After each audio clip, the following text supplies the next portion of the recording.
Le point de départ, finalement, c'est le rythme scolaire. On peut dire que le point de départ, c'est le rythme scolaire.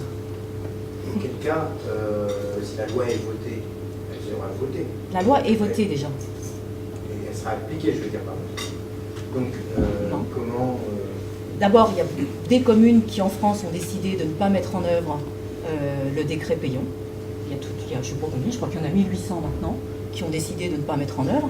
Puis vous savez, une délibération adoptée, elle peut se défaire, hein, ça dépend de la mobilisation qui va, comment dire, s'engager et qui va permettre de défaire cette délibération. Je ne suis pas inquiète.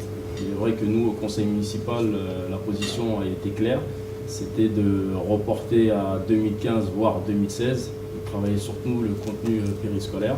Donc là-dessus, il n'y avait aucun souci.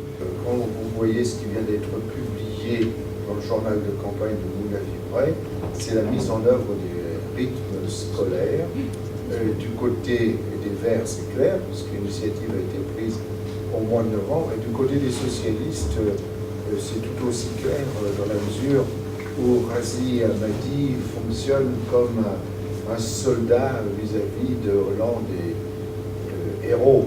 Donc il y a des questions essentielles sur lesquelles c'est impossible de se retrouver. Mais quelles sont les raisons fondamentales de votre position à la loi ? Alors, cette loi, pour moi, ça va dans le droit fil de l'acte 3 de la décentralisation qui vise à territorialiser le pays. La loi Payon, c'est vraiment la mise en œuvre de la territorialisation de l'école, c'est-à-dire la remise en cause de l'école de la République. Les droits ne seraient plus les mêmes pour tous les enfants sur l'ensemble du territoire.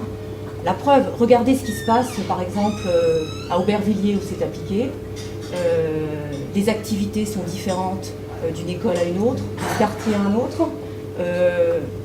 Si tant est qu'on puisse parler d'activité périscolaire, hein, parce que je crois que là, il y a effectivement un problème. Donc nous sommes résolument opposés à cette territorialisation qu'on voudrait nous imposer.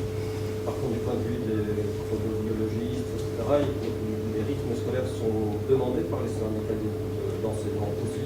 La modification des rythmes scolaires Oui, alors, est demandée aussi par un grand nombre d'enseignants. elle n'est pas demandée par tous les syndicats d'enseignants, à ma connaissance. Enfin, en tout cas, j'en connais un certain nombre qui s'opposent à cette réforme. Écoutez, le 13 février, l'ensemble des syndicats du premier degré appellent à la grève contre cette réforme dans le département. Donc j'ai tendance à penser qu'il y a une opposition à cette loi.